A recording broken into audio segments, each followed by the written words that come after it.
아멘. 오늘 우리에게 주신 하나님 말씀은 창세기 20장 8절에서부터 13절 말씀입니다. 창세기 20장 8절에서부터 13절 말씀 우리 함께 읽어 나가도록 하겠습니다. 제가 가진 성경으로는 구약성경 26페이지에 있습니다. 창세기 20장 8절에서부터 13절 말씀 우리 함께 읽어 나가도록 하겠습니다. 아비멜렉이 그날 아침에 일찍이 일어나 모든 종들을 불러 그 모든 일들을 말하여 들려주니 그들이 심히 두려워하였더라. 아비멜렉이 아브라함을 불러서 그에게 이르되 내가 어찌하여 우리에게 이렇게 하느냐? 내가 무슨 죄를 내게 범하였기에 내가 나와 내 나라가 큰 죄에 빠질 뻔하게 하였느냐?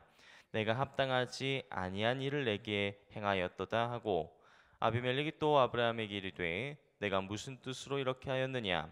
아브라함이 이르되 이곳에서는 하나님을 두려워함이 없으니 내 아내로 말미암아 사람들이 나를 죽일까 생각하였음이요. 또 그는 정말로 나의 이복 누이로서 내 아내가 되었음이니라.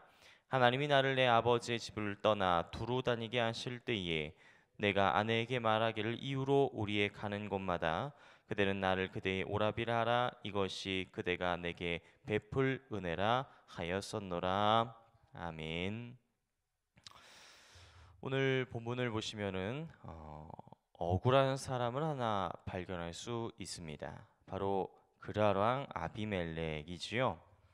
우리가 꿈에 천사가 나와서 아비멜렉아 라고 부른다 생각을 하여도 이게 무슨 일이야 하고 깜짝이 놀랄 텐데 무려 꿈에 전능하신 하나님이 나타나셨습니다. 게다가 좋은 얘기, 축복의 말씀 전해주셔도 모자랄 판에 너 아브라함의 아내 뺏어갔지? 너 그거 천벌 받을 짓인 거 모르냐? 이렇게 야단을 치고 계시니까 깜짝 놀랄 소리를 하고 계시니까 아비멜렉은 기절초풍할 노릇이겠죠. 그나마 하나님께서 자기가 이게 의도한 일이 아니다라는 것은 알아주셨으니까 불행 중 다행이라 할 수 있을 것 같습니다. 어찌됐건지 그렇게 아주 살벌하고 깜짝 놀랄 만한 꿈을 꾼 덕분에 자는 둥 마는 둥 밤은 지났고 아침이 되었습니다. 일어나자마자 아비멜렉은 아브라함을 호출을 합니다. 그리고서 호통을 치지요. 야, 이 사람아, 지금 나에게 무슨 짓을 한 건가? 무슨 의도로 이런 일을 벌인 거냐? 아브라함은 그 앞에서 아주 쭈글쭈글해져 가지고 변명을 늘어놓습니다. 먼저 11절 말씀인데요. 아브라함이 이르되 이곳에서는 하나님을 두려움이 없으니 내 아내로 말미암아 사람들이 나를 죽일까 생각하였음이요. 창세기 12장에서 맨 첫 번째로 실수를 했었을 때 했던 그 변명 그대로 아내 사례를 차지하려고 나를 죽일 것이 두려웠습니다 라는 겁니다. 이어서 12절이죠. 또 그는 정말로 나의 이복 누이로서 내 아내가 되었음이니라. 사라가 내 아내인 거는 맞습니다만 또 나랑 실제로 이복남매 지간이기도 합니다. 그러니까 생으로 거짓말한 건 아니다라는 거이지요.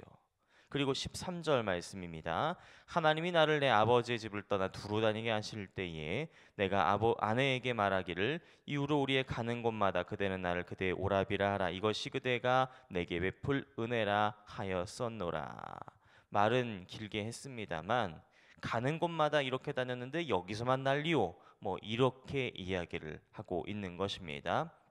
이 세 가지의 변명을 취합해 보면은 한마디로 이렇게 얘기할 수 있을 것 같은데요. 참으로 한심하고 치졸한 변명.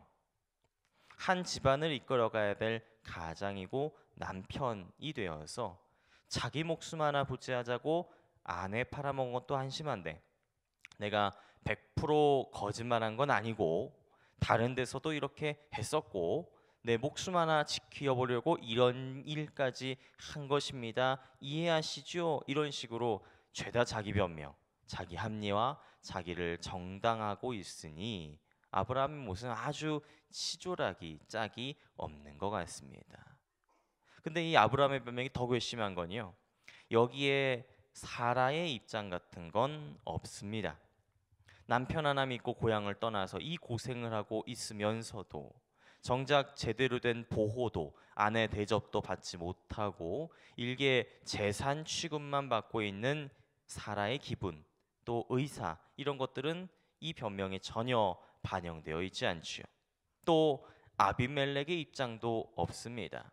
아이고 제가 부득이하게 귀하에게 몹쓸 짓을 했습니다. 유감스럽습니다. 이런 사과의 표시 같은 건 전혀 없습니다. 오히려 11절을 보시면은요. 이곳에서는 하나님을 두려워함이 없으니 여기 사람들이 나를 죽일까 생각하였습니다. 이런 식으로 오히려 이곳 사람들, 이 그랄 땅 사람들 탓을 하고 있는 것이죠. 예, 물론 이 그랄 지역 사람들이 여호와 하나님을 믿었다라든지 두려워했다라는 그런 기록 같은 건 없습니다. 그들은 아마도 여호와 하나님이 누군지도 모르는 아브라함의 하나님이 누군지도 모르는 이방인이었을 테니까요. 그렇다고 이방인이라고 해서 다 남의 아내를 탐내서 죽이고 빼앗는 야만인은 아니거든요. 그들도 나름 왕을 세우고 통치 체계와 사회 질서를 잡고 있는 문명인들이었을 테니까요. 그런 그랄 사람들에게 아브라함은 오히려 자기의 잘못을 뒤집어 씌우고 있는 셈입니다. 거듭거듭 치졸하고 궁색하고 한심하기 짝이 없습니다. 여러분, 아브라함이 왜 이 지경에 되었을까요? 그 위대한 믿음의 조상 아브라함, 하나님의 선지자로 불렸던 그 아브라함이 한낱 이방의 왕 앞에서 이렇게 궁색하고 한심한 지경으로 추락해버린 이유가 대체 무엇일까요? 그 이유를 우리는 다시 11절을 이 아브라함의 찬심한 변명을 통해서 확인할 수 있습니다. 다시 11절 말씀인데요. 아브라함이 이르되 이곳에서는 하나님을 두려워함이 없으니. 아브라함은 지금 이곳 자신이 서 있는 이 그랄 땅, 이곳이 바로 하나님을 두려워함이 없는 곳이라고 말하고 있습니다. 그럴 사람들은 이방인, 여호와 하나님 모르는 사람이다라는 것이죠. 하지만 가만히 생각해 보면 그렇게 생각하고 있는 건 아브라함 혼자뿐인 것 같습니다. 비록 이방인들이라고는 하나 하나님을 아예 무시하거나 두려워하지 않거나 하는 건 아니기 때문이지요. 당장 오늘 그랄 왕 아비멜렉을 보십시오. 간밤에 꿈에 아주 듣도 보도 못한 하나님이라는 분이 나타나셔서 아주 깜짝 놀랐습니다. 혼비백산했습니다. 바로 무릎을 꿇습니다. 제가 그런 거 아닙니다. 제가 의도가 있어서 그런 거 아닙니다. 하나님 좀 이쁘게 좀 봐주십시오. 또 그랄 왕의 신하들 역시 아침에 왕이 간밤에 꿈 이야기를 들려주니까 심히 두려워하였다라고 말하고 있습니다. 성경이 굳이나 그렇게 기록하고 있죠. 무슨 얘기냐? 하나님을 정확하게 알지 못할 수는 있어도 두려워할 수도 있다라는 이야기인 것입니다. 하나님을 정확하게 몰라도 하나님을 두려워할 수는 있다라는 것. 근데 이 말을 뒤집어 볼까요? 이 말을 뒤집어보면 이렇게 얘기할 수도 있을 것 같아요. 하나님을 잘 알아도, 아니요, 정확하게 말하면 잘 안다고 스스로 생각하여도 정작 결정적인 순간에 하나님을 두려워하지 않을 수도 있다라는 말이기도 한 것 같습니다. 오늘 아브라함의 모습이 딱 그 모양이지요. 우리가 어제 언급했던 것처럼 창세기 19장까지의 아브라함은 하나님이 말씀하신 것처럼 선지자다웠습니다. 하나님의 사람 다웠습니다. 하나님께서 명령하신 의와 공도와 공의와 정의와 이웃을 향한 연민과 사랑의 마음으로 소돔과 고모라 성 주민들을 살리기 위해서 하나님 앞을 막아서기까지 이 아브라함의 모습은 하나님의 뜻을 아주 정확하게 깨닫고 있는 하나님의 사람이요 선지자다웠습니다. 또 창세기 12장 이후에 그가 걸어왔던 믿음의 여정들을 하나하나 살펴보면은 아브라함은 광야에서 살아남았고 전쟁에서 승리했으며 가는 곳곳마다 하나님의 은혜를 체험하면서 살아왔었습니다. 그렇게 아브라함은 지금 그랄 땅에 있는 그 누구보다도 하나님을 정확하게 경험했던 사람, 정확하게 아는 사람, 하나님이 누구시며 하나님의 뜻이 무엇인지를 정확하게 깨닫고 있는 사람 맞습니다. 그런데 정작 지금 아브라함은 하나님을 두려워하지 않는다라는 거죠. 이 결정적인 순간에 하나님의 뜻을 실천하지도 않았고 하나님의 사람다운 행보를 보이지도 않았다는 것. 오히려 그가 지금 두려워하고 있는 것은 애꿎은 그랄 사람들의 칼이었던 것이죠. 정작 그들은 그런 생각조차 하고 있지 않는데 말입니다. 아브라함이 왜 그랬을까요? 그것은 아브라함의 마음속에 있는 이기주의, 자기 자신만을 생각하는 보신주의, 무사 안일주의, 걱정과 근심과 염려, 이 모든 것으로 말미암아 아브라함은 지금 자기가 지금까지 경험해 왔었던 하나님의 은혜, 하나님의 역사하심, 하나님의 놀라운 인도하심, 이 모든 것을 까맣게 잊어버리고 있었던 것입니다. 그리고 결국에는 창세기 12장에 하나님을 처음 만나서 잘 알지도 못했던 그 시절로 고향 땅을 떠나오긴 했는데 막상 광야로 나오니까 매사가 두렵고 떨리고 걱정과 근심으로 점철되어 있었던 초창기의 모습으로 다시 돌아가 버린 것입니다. 마태복음 10장 28절에 이런 말씀이 있죠. 몸은 죽여도 영혼은 능히 죽이지 못하는 자들을 두려워하지 말고 오직 몸과 영혼을 능히 지옥에 멸하실 수 있는 이를 두려워하라. 근데 이 말씀을 거꾸로 뒤집어서 두려워해야 될, 마땅히 두려워해야 할 하나님을 두려워하지 않고 오히려 두려워하지 않아야 할 현실의 모습들, 바로 그것을 두려워하고 있는 모습들, 하나님을 믿고 하나님을 섬기고 그 뜻대로 살기로 결단했던 사람이라도 이렇게 다시 돌아가 버릴 수 있다, 다시 추락해 버릴 수 있다라는 사실을 오늘 아브라함이 몸소 보여준 셈인 것입니다.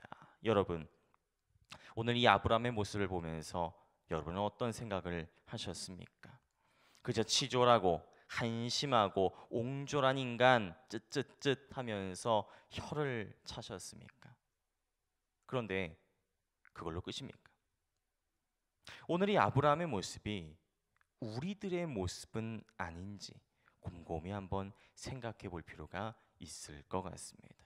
하나님의 은혜를 받았습니다. 하나님의 놀라운 역사를 경험했습니다. 그래서 하나님을 잘 안다고, 하나님을 잘 믿는다고 자부하고 있었습니다. 그런데 결정적인 순간에 현실의 어려움이 닥쳤을 때에 걱정과 근심과 염려에 휩싸여서 예전의 모습으로 돌아가 버리지는 않았는지, 그래서 정말 두려워해야 할, 정말 두렵고 떨리는 마음으로 경외해야 할 하나님을 두려워하기는커녕 나의 상황, 나의 현실, 나의 앞에 닥쳐진 이 문제들을 두려워하고 살지는 않았는지, 그래서 하나님을 만나기 이전에 예전의 모습 그대로 돌아가 버린 채, 회귀해 버린 채 살아가고 있지는 않았는지, 오늘 우리들의 삶의 모습을 다시 한번 돌아보아야 할 때인 것 같습니다. 그리고 이 시간 결단하기 원합니다.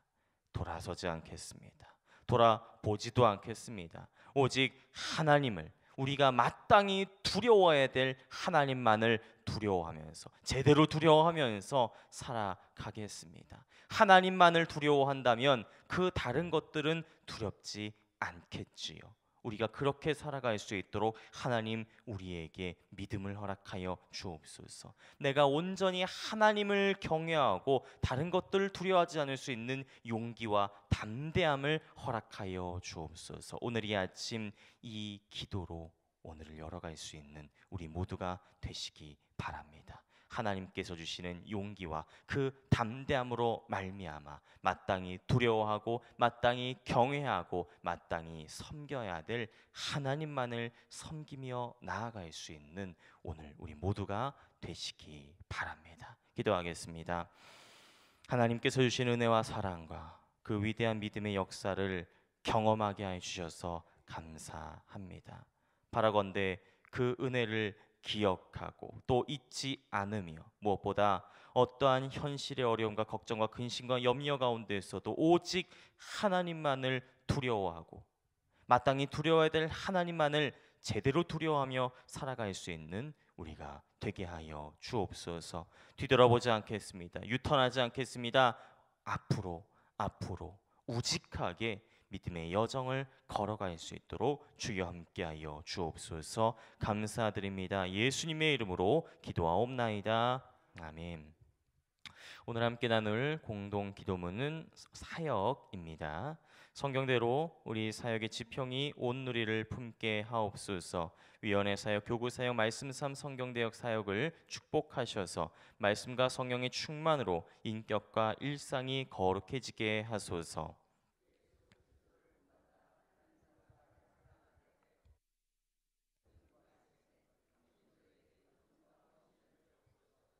한 사람을 사랑하고 세우는 일이 사역의 근원이 되게 하시고 하나님 나라에 헌신하는 작은 모임을 거룩한 영으로 채우시며 우리 사역이 사회 변동과 역사 흐름을 이끌어가게 하옵소서.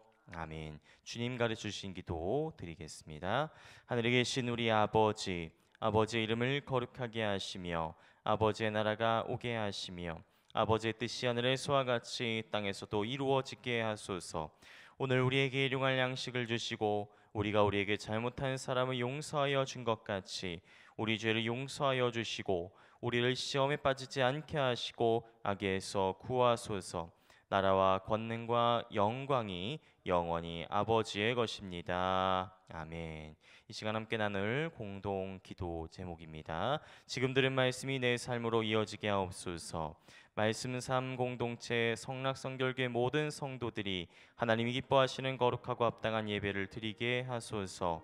2019년 대신방을 통해 성도들의 가정과 직장, 삶의 모든 자리마다 말씀과 기도의 은혜가 충만하게 하소서. 각 기관과 위원회 연합회 사역 가운데 하나됨의 은혜가 충만하게 하소서. 몸과 마음이 아픈 이들, 믿음이 연약한 이들, 여러 가지 상황으로 말미암아 어려움을 당하는 이들에게 치유와 회복과 자유함의 역사가 있게 하소서. 정의가 물같이 공의가 강물같이 흐르는 대한민국이 되게 하소서. 이 시간 함께 나는 공동 기도문과 각자 가지고 나오신 기도의 제목들을 놓고 기도하시면서 삶의 자리로 나아가시기 바랍니다. 기도하겠습니다. 할렐루야. 하나님 아버지 감사합니다. 하나님 오늘 이 아침 우리에게 주님의 말씀을 허락하여 주심에 감사드립니다. 특별히 하나님 오늘 이 아침 아브라함의 모습 가운데 우리의 모습을 비추어 봅니다. 아브라함의 지존하고 방심했던 모습들, 이전으로 삶으로 돌아갔었던 그 모습들이 바로 나의 모습은 아니었는지 이 시간 다시 한번 우리의 삶을 돌아봅니다. 하나님 우리가 오래 믿었다고 또 깊이 하나님의 은혜를 경험했었다고 놀라운 기적의 역사가 우리 내 삶 가운데 있었다고 내가 하나님을 온전히 두려워하고 있었는지 하나님 내가 결정적인 순간에 내 삶 가운데 위기가 닥치고 문제가 닥쳤어 바로 그 순간에 미쳐 두렵고 염려가 되고 근심이 되어서 돌아가 버리고 있지는 않았는지 하나님 돌아서지 않기 원합니다. 하나님 다시 온전히 하나님만